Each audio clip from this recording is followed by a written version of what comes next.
My name is Sofia. I'm 34 years old, and I live in a small town in northern Italy. I work as a receptionist in a hotel. I make coffee for guests, check people in, and answer phone calls. Every day feels the same. Wake up, work, cook dinner, sleep. But inside my heart, I have always wanted something more.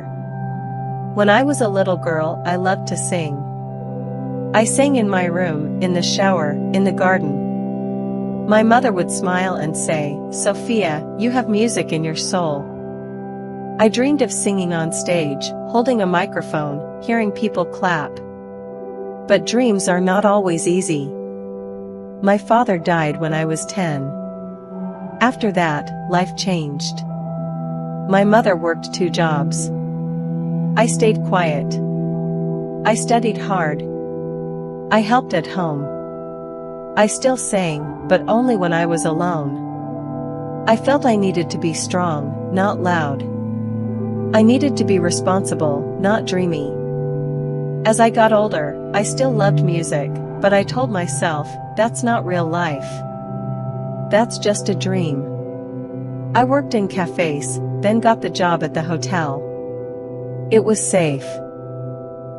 It was quiet. But every time I saw a singer on TV, something inside me hurt. I felt like I left part of myself behind. One day, a new guest came to the hotel. His name was Marco. He was kind and funny. He asked me about my life. I didn't say much. But then he said, "You have a soft voice. Do you sing?" I was surprised. I laughed and said, "Only in the shower." But he looked at me and said, "You should sing more." I didn't know why his words stayed in my head. That night, I looked for my old notebook where I wrote songs as a teenager. I read the words. I cried. I missed that girl. I missed her voice. A few weeks later, I saw a sign in town, "Open mic night, sing your song."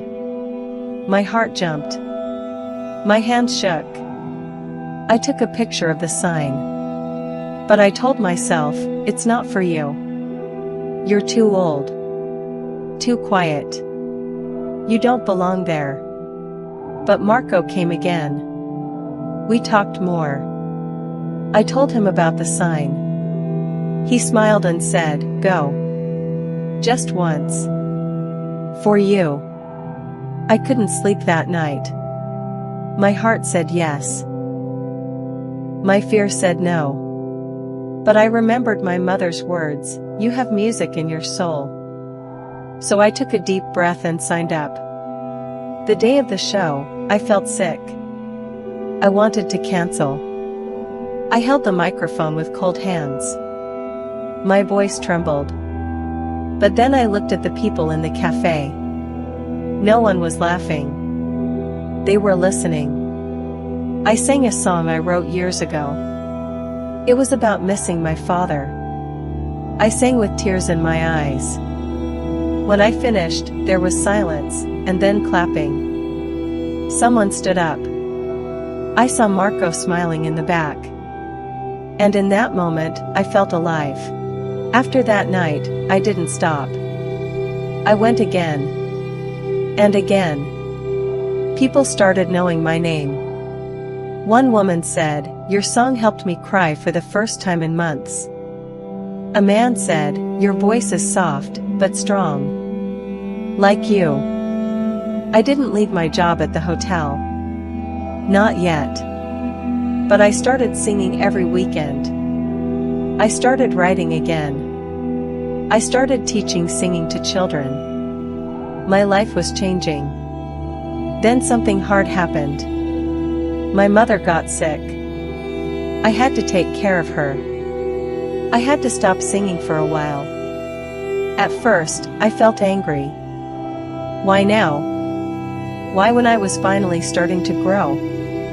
But one evening, I sang for her. She was tired, lying in bed. I sang her favorite song. She cried. She said, "I'm proud of you. You found your voice. Don't lose it again." A few months later, she passed away. My heart broke. The pain was deep. But her words stayed with me. I sang at her funeral. My hands were shaking, but I sang.